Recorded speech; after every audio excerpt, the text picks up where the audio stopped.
Okay, welcome you back. We thank you for practicing freedom and discipline. I can see a few places. So we are distributing those papers for questions. When the conversation is going on, you can still write your questions so that also save our time, okay? So most welcome. So as we did in the morning, we are going to take a set of questions, two from the audience, and then after we have answered in that order, we begin with her, and then we take another two. The other questions will be coming to the table there, and then we'll be bringing them here. We request you to ask as many questions as you can, because the timekeeper said we have a lot of time.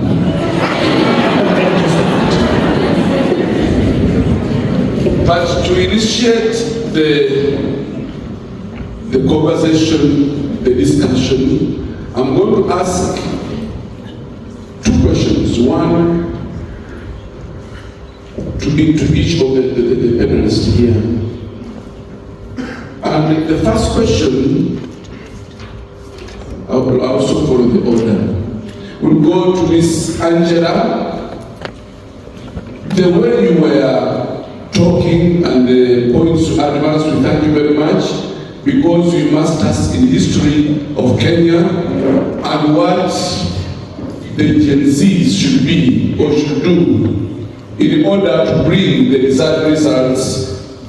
Now, don't you think you are advocating for some form of violence? And the second part of the question is, do you think the millennials will leave you untouched as you want to push them out and you take the seat, the disease take the seat? So do you think those millennials who have been around will allow you to do that? And then to Dr. Stephen, he gave us the criteria in which we are to use, and he said we must immerse our people into the history so that they understand what we are to do. He said we should give them proper catechesis. And you proposed two models which are very, very good. The incarnational model and the Abrahamic model. These models are very good. But how far are we to go into this incarnational model taken by God by sending His own Son to be involved in our issues through the incarnation? As church, the other was coming as the only Son of God without sin, but this church is not sinless. The church has got its financial syncretism, abuses, as you said. How far should the church go? Because the politicians of today might use the weaknesses of the church to weakness. Should I go first? All right. Thank you so much. The simple answer to your question is no, I am not advocating for violence. What conversation we are having when we talk about the Gen Z movement, this is a generational shift.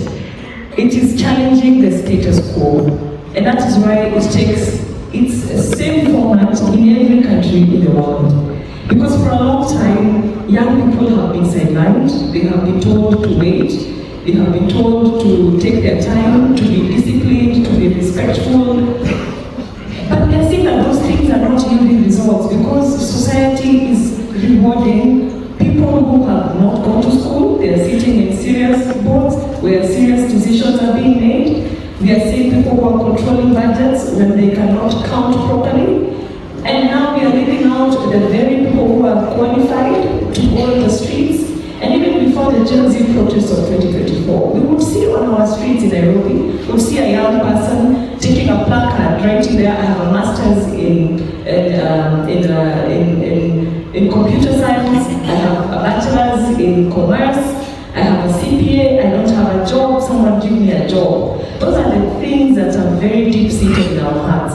And changing the status quo, and why I took you on that journey, is for you to see how much is embedded in the nation and in the moral, in our fabric, that 60 young Kenyans had to die on June 25th, 2024, because they were questioning and challenging the status quo. Challenging the status quo is not easy. It is the people who we are challenging the owners of capital, we are challenging the jobs that have been owned or the seats that have been occupied by people for over 60 years, over 40 years, and you're coming here with your 3 years of experience or just graduated from school, and you want a similar platform. So these are the conversations that we're having, and we're not saying that we're taking the positions of those that exist. We're saying create more opportunities so that we can all fit in. We cannot be leaving others behind as we just watch, because we need to create more opportunities. When Kenya is a country where you make more money in government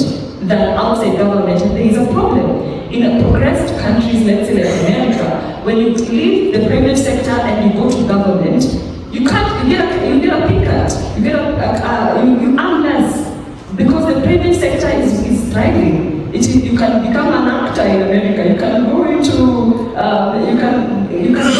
New York and become a fashionista. You can start a business, a flower shop right down in your apartment. We cannot thrive privately here in Kenya. We think that the people who have money are the ones that are in government. That should not be the case. We should be able to create and open up our sectors so that we are able to have young people get jobs the moment they graduate or the moment that they decide that I have turned 18, I want to earn an income, I want to do a job, I want to do a part-time job as I go to school. Those are the things that we must encourage in our society. And secondly, millennials versus Gen Z. The millennials are with the Gen Z. I think when you even look at the young people that we lost or we have lost up to today because of fighting for freedom, just look at their ages. You'll see they are the age of between 19 to 31 to 35. They are all there. The abductions, the killings, you look at their ages. Those are really the young people. The millennials are part of it. The Gen Z are part of it. It is not a contest. We are in it together. We are there to walk that journey to ensure that we realize that quest together. Thank you. Thank you very much, Father.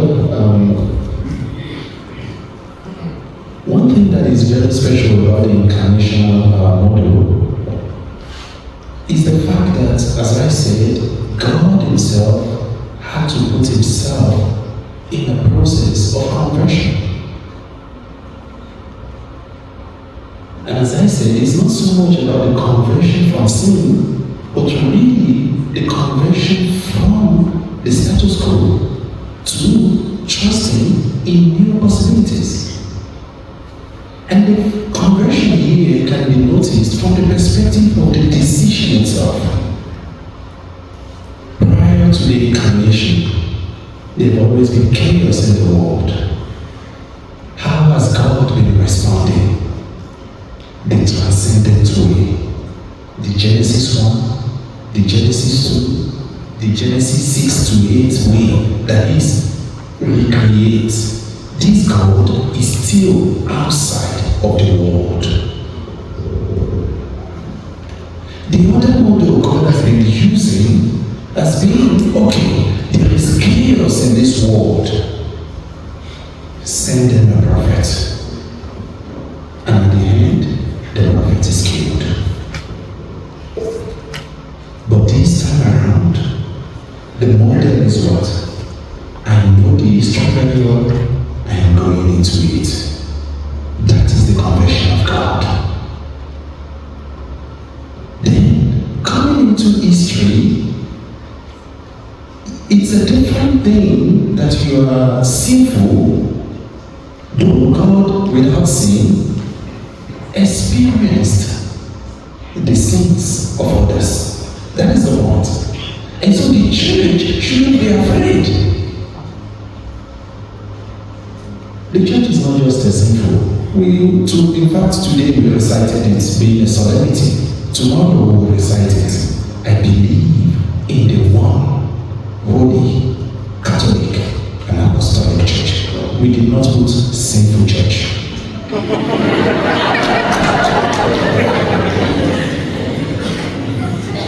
You see that? And so, the church must learn.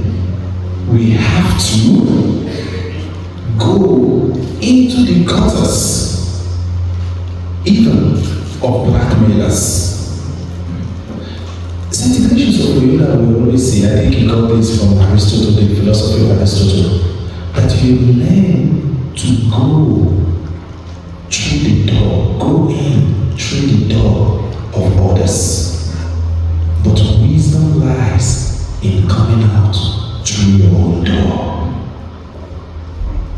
At times I say to the Gen Zs who are so active, wisdom is not about going in. It's about learning how to come out. Wherever you want to interpret it, that is your problem. Okay? But the wisdom is learning how to come out without being wounded. That is exactly what God did. Went in through our door, went through our processes, and at the end of the day, came out through his door. And still came out with us, sinful people. And so the church shouldn't be afraid of blackmailers. In fact, our job is also to help them see the need for conversion. Thank you so much for listening, Marshall. My question to you, Ms. Angel, is just in a room full of predominantly religious men and women. My question to you is, what is your advice to most of us who are future leaders, who some of us are already leaders? What is your advice with regards to us being part of a collective consciousness that you spoke about? What ways can we contribute to that collective consciousness? That's my question to you.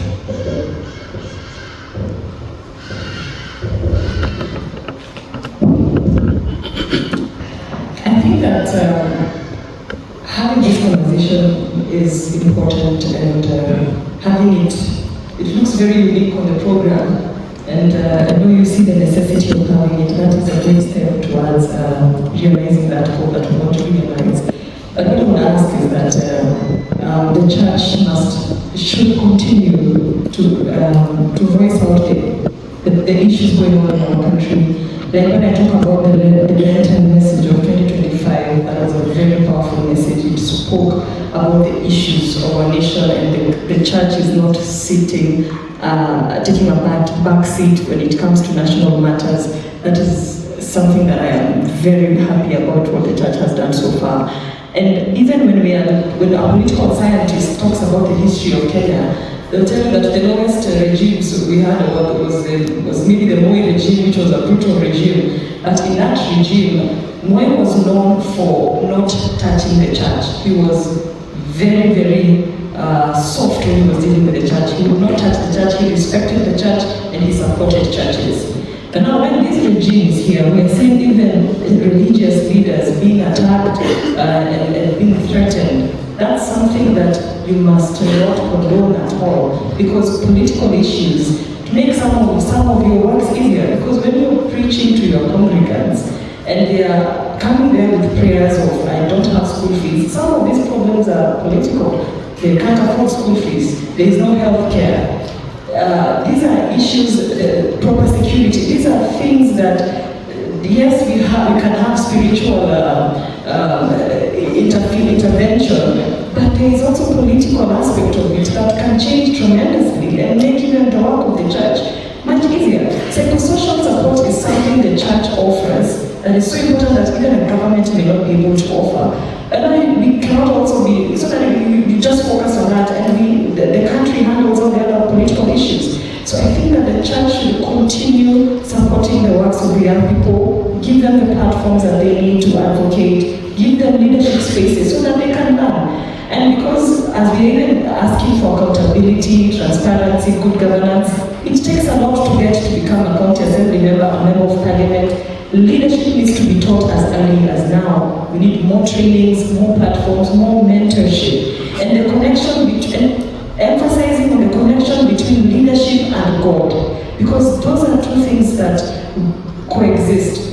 And that's why I'm asking also that the church encourages more good leaders who are in the church to run for office, so that we stop having criminals in our parliament, people with criminal records in our parliament. Because the church people have said, I'm a good person, I am keeping off politics.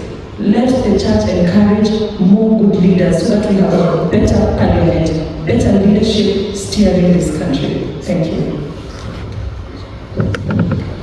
Can we have more questions from the audience? If not, we'll go ahead with those ones which have been written here.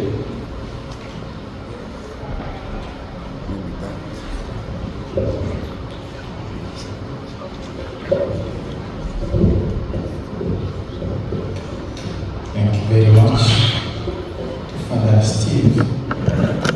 For sure, from the Old Testament, we see how God interacted with his people, or the prophets. Then these been killed.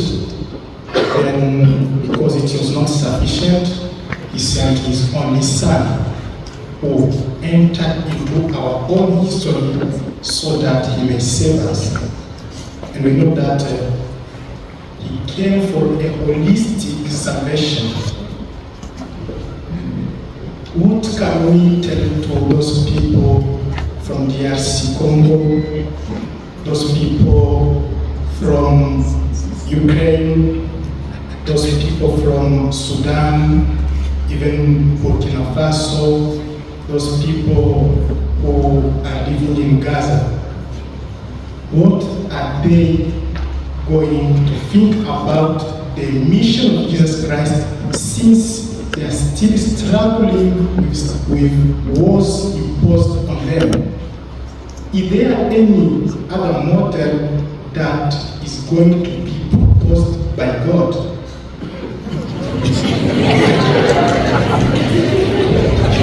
Thank you very much.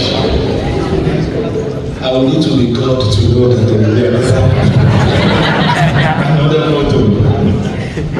Of course, we remember what the Bible tells us, the Constitution on Divine Revelation. That revelation was, so public revelation was closed with who? Jesus. So whatever revelation we have, we interpret from that perspective of Jesus, okay? Again, as I said, we see it in David.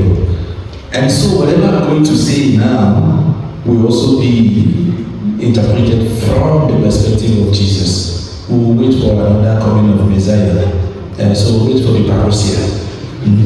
So, what do we have to say to these people? I think the Paschal Triduum says everything. The Paschal Triduum. And this is where dramatic theology becomes really, really important for contexts that you've mentioned.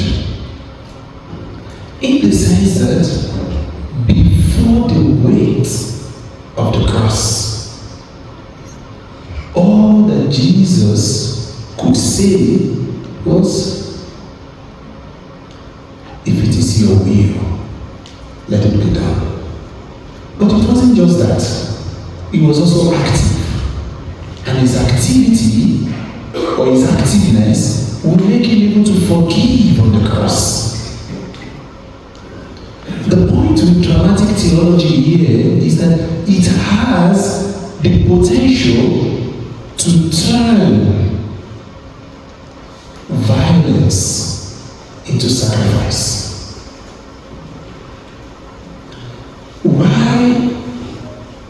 how should this be done, or is done? On the cross, although we see Jesus as a victim, Jesus never saw himself a victim. He saw himself as a sacrifice. What we call in German, Hingabe, that is a self-giving, self-commitment. That way, it turns violence into an act of love. The point here is this: although those tragedies are real, until we begin to think vicariously, to say, I accept this not for it itself, but because there is something greater. So basically, what is vicarious suffering? I am suffering on behalf of, in order to. Rather than retaliating with violence, you retaliate with love. So that we do not have a spiral, a circle of violence. Unfortunately, most of us always think we still believe, and that is where people quote the Old Testament wrongly. We still believe in the old code of Hammurabi, the canonic, less canonic laws of an eye for an eye, a tooth for a tooth. You kill, you are killed.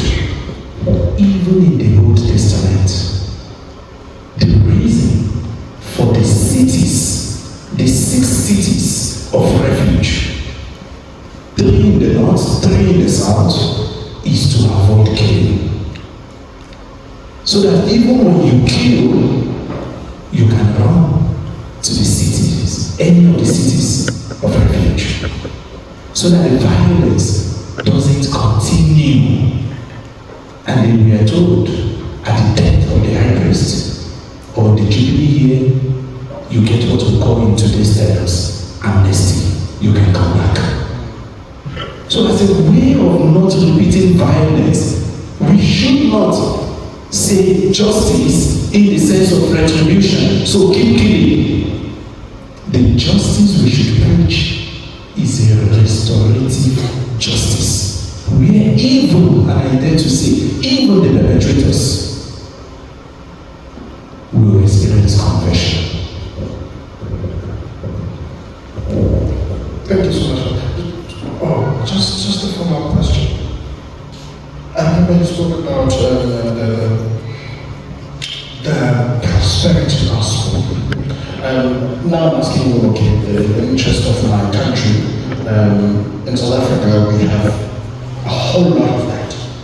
A whole lot of that from different countries who preach this prosperity gospel. I heard you speak about how to counter it, but I just want you to now put it practically. What can be done to counter this prosperity gospel that has got people deviating from the truth, to believing that having material wealth or anything like that is only a favor from God, and every time we come to church, we come for that favor? Thank you. The problem with prosperity gospel is that it has 2 wings in terms of calling the origin. The first will be on our part, theologians, trivializing even doctrines. Okay? And so, going back to the model, doing theology outside of context, not being immersed, not being historically correct. You just talk of, okay, if I come to you today and I start talking to you about how many angels can work on the fingers of God, does that make sense to you? This used to be the theology during the time of Thomas Aquinas. Do you see that? And so theologians were not able to diagnose their context and propose an adequate theology that will respond to the needs of the people on the one hand. On the other hand, when you see what is going on with prosperity gospel, you see doctrinal superficiality and shallowness, whereby I just pick one part and I run away with it. You see, I just pick the part, for instance, using the Abrahamic model, that God promised Abraham the land and descendants. That's all. And so that is favor in God's sight. Therefore, you have to be favored by God. What about all the mates? What about the heat of the day that dominated his life? No one is looking at that. And so we become shallow in our theologies. And again, as a result, we then think popularity, so populism, okay, profits, wealth, then gives power. We begin now to turn doctrines upside down. How do we handle this concretely? Even in the seminaries, of course, here, the faces I'm seeing here, I'm seeing those who still wake up tomorrow and say, if you don't have 1,000 shillings, don't come for offerings. They are seated here. They are seated here. Some of them are here. But we will remind you. We will remind you. But you see, how do you deal with this? How do you deal with this? This is real formation. The authentic, proper catechesis. This is where it comes in. Perhaps again, this is where synodality helps us. Real people are able to challenge one another on doctrinal matters. On doctrinal matters. And for you to do that, it means you are well schooled in doctrine. And that is why I will say that I'm happy when I look around, I see many sisters. One thing I know is that you won't make the mistake of giving a Jesuit the Pope again, the papacy. But if in my lifetime a Jesuit becomes a Pope and I have opportunity to see the Pope, I will tell him, you place all the sisters under the pains of hell if they do not go for education, if they are not educated. The same way the Council of Trent said, if you want to be a priest, go to the seminary. If you want to be a sister, do theology. That way, when you see priests who are misbehaving, you can, because you are schooled, you can challenge on doctrinal issues. And so, the education, when it comes to faith, is crucial to deal with things like this.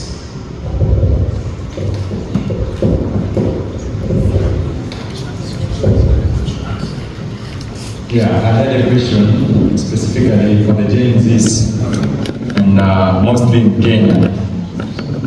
My question is, the current education system in Kenya adequately preparing Gen Zs for the demands of the modern world? All right. I think when we talk about the Gen Z, they are largely between the age of 18 and maybe 24, 25 there. Maybe you could go all the way to 29. I think Gen Zs are already past education system. They are now in universities. Maybe you talk of the education funding model for university, for higher education, which I think that is where the debate is, especially for Gen Zs. I think the current model for education, maybe the competency-based curriculum, is maybe something that will affect our children, maybe. Not necessarily something for the Gen Zs, but on the higher education learning model that now has the funding that is not something that we are very comfortable with, because I am a product of Kenya's free primary education and university education, paying 30,000 shillings per year, and you still have help.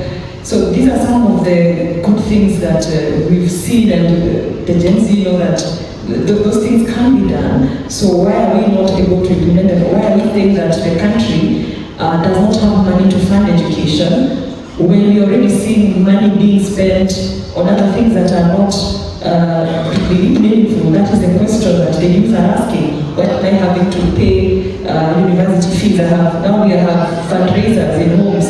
We are supporting our son to go to university. Let's fundraise. That's something that Mwai Kibaki and Uhuru Kenyatta took out completely. That was not a conversation we have in our homes. Now we are having that. So that's something that we really need to contest as the youth who have the microphone right now and be able to say that we cannot afford to make students and parents in an unbearable cost of living nation go into their pockets back again to pay for university fees. It does not make sense. We need to rethink that model. So I think here I have a plethora of questions. I don't know how do I do it. Do I read all of them and then answer them once? Maybe you can start with the first one. The first? Yes. The first one? The one was asking about a Gen Z president will be able to solve Gen Z issues. Yeah, it's also here. Okay. Yeah, it's also here. So the first one says, Angel, don't you think by supporting those Gen Zs posting nasty pictures on X, we are losing our focus from real issues? It's a good question. So currently Gen Z claim that they do not have any leader controlling them. How will they liberate Kenya if they do not have any political stand? Is there a possibility of their struggle ending there? How can we bring peace in protest as youth? Because at the end, we don't achieve what we fight for. And how will we achieve what we want in this military government today? Thank you so much, military government. Exactly. Don't you think there could be a different way of Gen Zs to fight for their right than necessarily copying what their grandfathers did in shedding their blood and so on?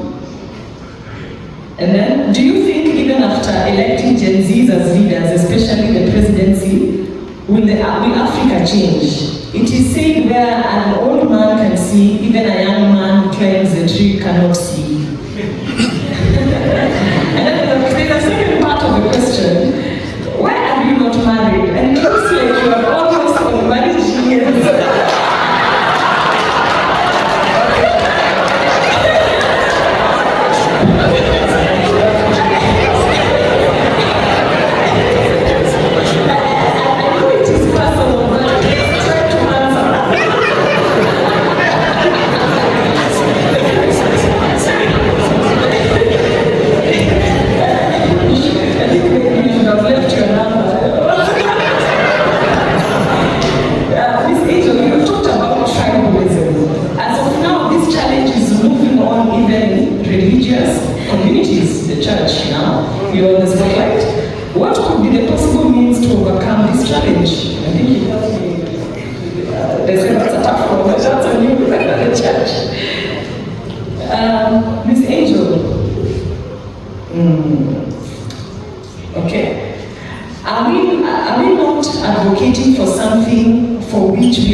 Ourselves are not ready to implement when we get the opportunity to rule.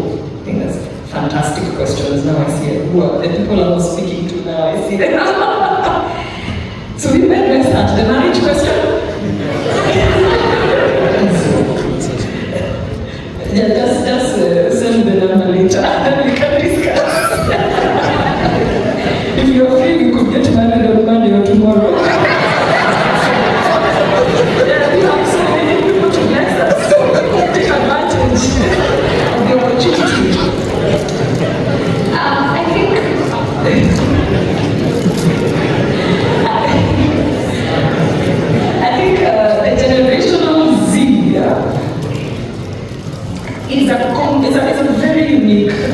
Identity for the world, even not just for Kenya.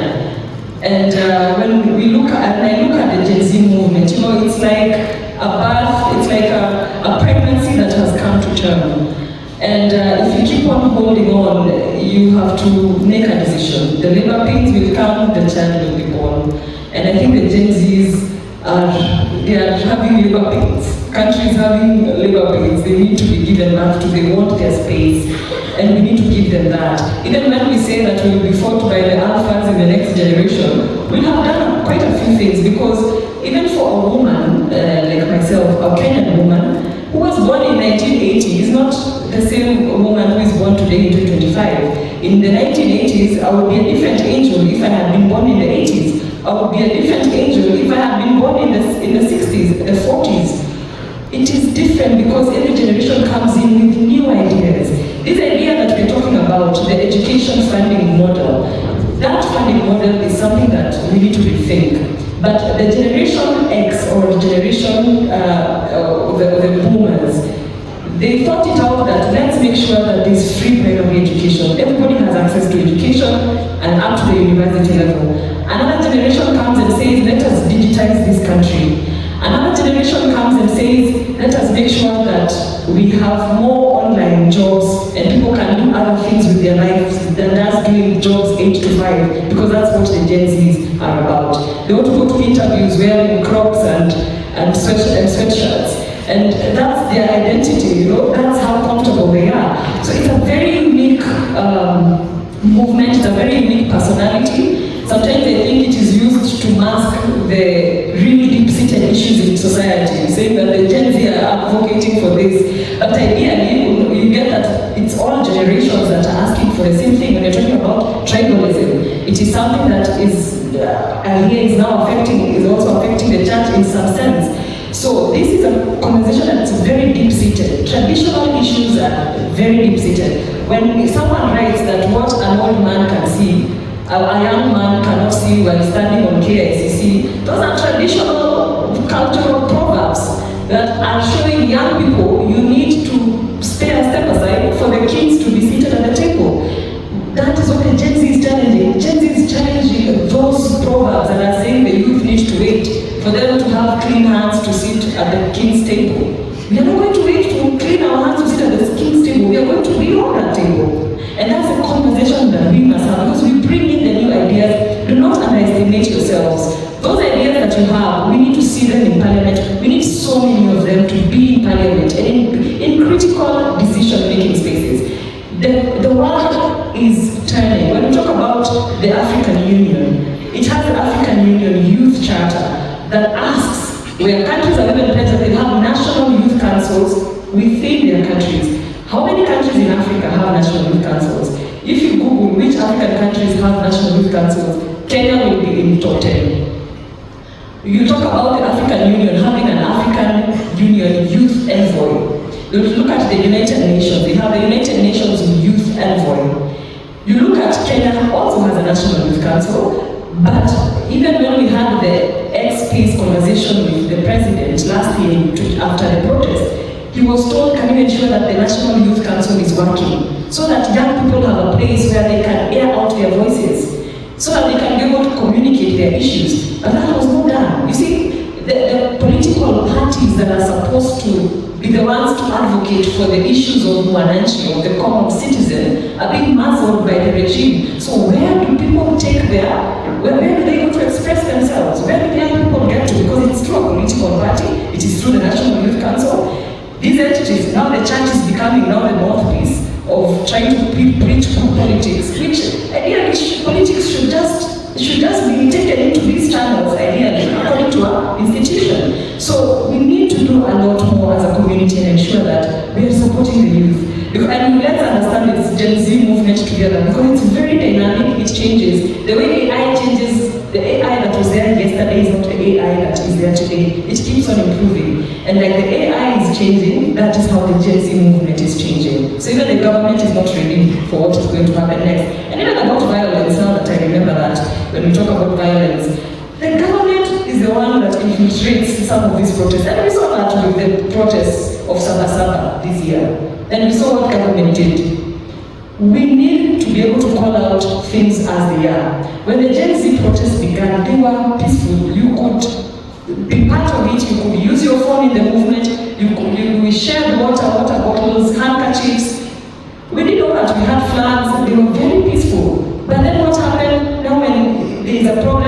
there are infiltrations, there are politicians now with specific interests that want to dilute those movements. So let us not take away the real issues from the big picture. Let us not lose that focus, because that is what you're meant to do, to lose focus. This Gen Z movement is violent, it is bad, it's not respecting elders. That is not what it is about. It is about asking for the protection of our rights as enshrined in the Constitution of Kenya. So these other things are just propaganda that is brought in to dilute the movement, and you need to be aware of that. Just like the church talks about who infiltrate the spiritual realm, and you know they come and camouflage amongst yourselves and they're having a different agenda. The same thing that is in the political space. The Gen Z are fighting for one thing, then someone comes with something to water it down. Let us be very sharp, let us be vigilant, let us watch the process and support where we can. That's my request to you. Thank you. We are having just a few questions because we don't have much time remaining. This one goes to Father Stephen because he has another question to answer. He said that God is involved in the drama and the church has to be involved in that drama. But we see our people are reciting the psalm. I look up to the mountains, from where shall come my salvation. My salvation will come from the Lord. Most of the Africans have climbed up mountains.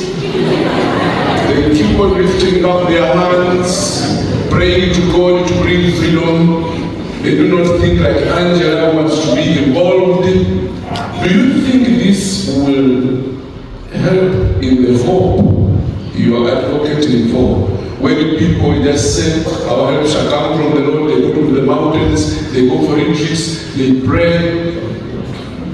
How do you see this in terms of hope? Thank you very much. The very first condition I gave, outside of the historical insertion, followed by conversion, followed by the pastoral event, the fourth and the last was the conscious action, taking of conscious actions. And so you don't climb the mountain and just remain there. Even the climbing of the mountain, you sweat. So it means you're doing something. And that is the point here, that dramatic theology pushes us to also have our hands dirty.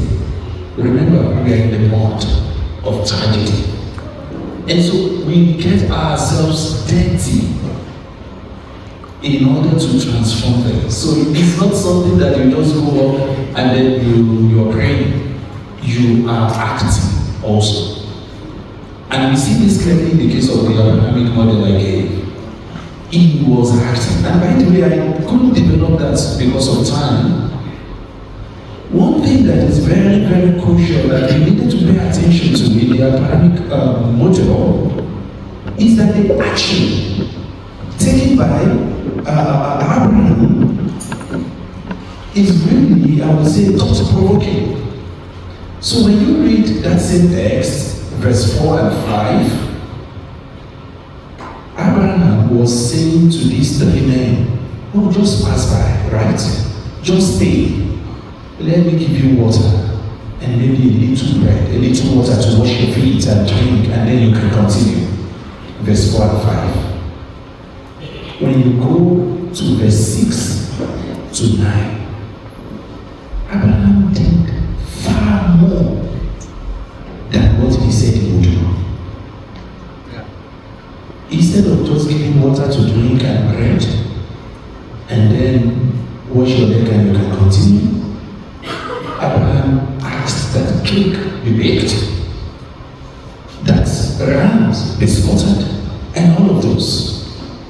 And in the midst of that, from that verse, you will begin to see words of urgency. Quickly, hasten, be fast, make it ready. These are words of urgency in that text. He was doing more than he said. But what we've not paid attention to was that although he promised, call it hospitality in terms of bread, what he actually gave was sacrificial. At the end of the day, what he presented before this men were materials of sacrifice.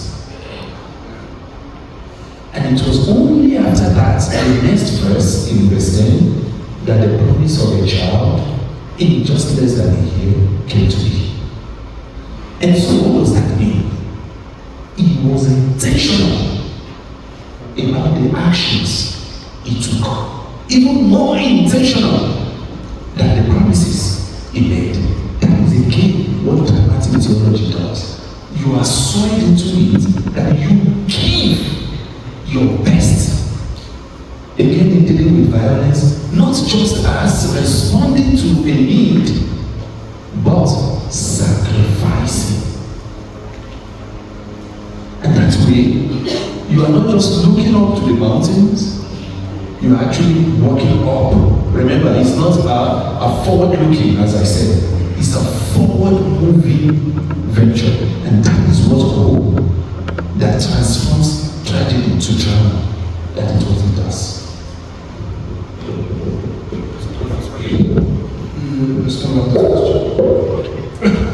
What does reconciliation mean concretely in societies that are still marked by revenge, ethnic division, and political hatred? Should I repeat it? Okay. No, reconciliation, bringing, talking about reconciliation in the midst of political violence or hatred, ethnic divisions, and all of those. Again, a major problem when we see all of this is the lack of compassion, the inability to see beyond just here, or to see possibilities. If I think only of myself, if I become narcissist,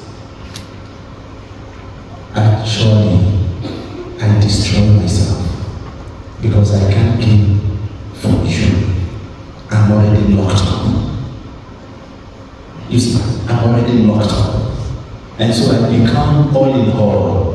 Yet, even the whole idea of all in all is still insufficient. And so the major problem here, what is causing this political hatred, what is causing ethnic division, vengeance, is because I'm not able to see beyond.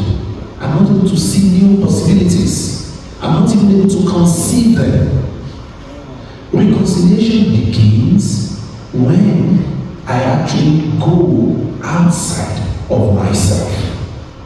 That is the beginning of reconciliation. That is why you see it's conciliation. It's with others. So I have to transcend myself to move towards others. And that means a bit of trust that I will still be found. There's a question here for me, young people and all citizens of Kenya. The first one, right? I've been hoping for better life, but the more life has been coming, the life is becoming more expensive. Yet in the Bible, God Himself told His people, Israel, to exile. Can we interpret it like it is the will, the punishment of God, that this is something we should change in our way of life? Okay, I don't know if I really get this well, but the whole idea here is, should we take the incompetence of our government as the will of God or punishment? That is what I'm getting from this. We cannot, we should not, we must not. One of the things that should register in us is we should not compensate for the incompetence of others. We challenge them. Don't compensate, you challenge them. you challenge them. That is what is expected of us. So what is this whole desert exile thing? What is it about? Remember, exile may be a place of purification, but exile is also a place of death. Remember, the wilderness generation did not see the promised land, except Joshua and Caleb. Even Moses, and as I said to my brothers here, some of you will see the promised land, but you will not enter. The same way you are asking, so you are seeing the promised land here, sorry. Okay? The priesthood is your Lord, stay there. So even Moses did not enter the promised land. Okay? He didn't. So, and remember, outside of that journey, when you go to Leviticus 16, the so-called Yom Kippur, the scapegoat, which actually responds also to this question of violence. The scapegoat, what happens? The goat is sent into the wilderness to die on behalf of the people. Sacrificial. And so, what we are seeing here, as I said, is not to compensate for the incompetence of government. Even though we have the saying that after God, government is next. Okay? But even God, especially when you read the prophetic traditions, if we are able to challenge God, then who is government?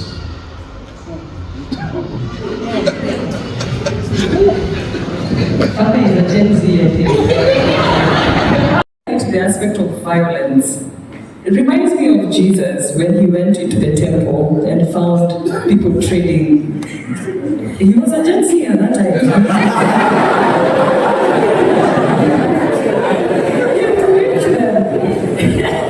Fortunately, I was not tear gas then. You would have been tear gas by that government all that time. And maybe short at. You know, I've been accused of destroying people's property. You see, I think disrupting the status quo is not easy, and that is why we have the Gen Z movement. And I call it even a mentality because I see people of different ages, like Father here, his mind is revolutionary, just like the Gen Z movement.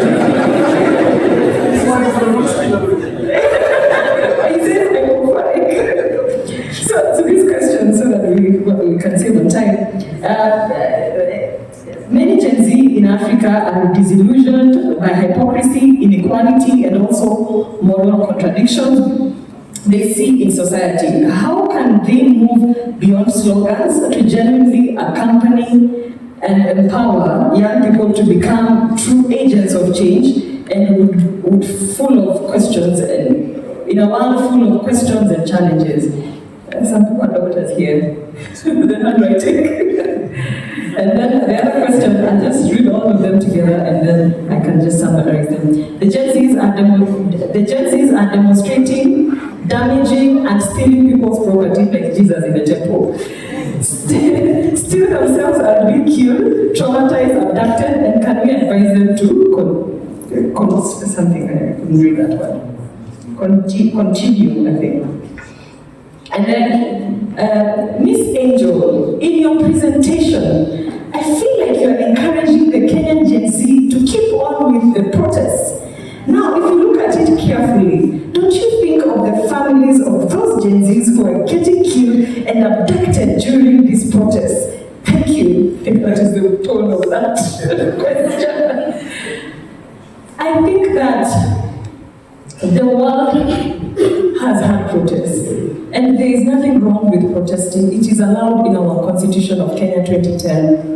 There have been protests in Hong Kong, in Seoul, in South Africa, in London, in America. But you don't hear Peter Clark's from Britain was abducted by the British government.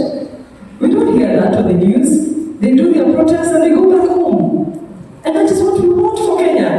And I demonstrate, express myself, petition, submit a petition, and it is accepted. There has to be a channel of communication. And that's why I'm saying, if you block all these channels of communication as a regime, what are you doing? It's like when your sink is blocked, it is going to rupture.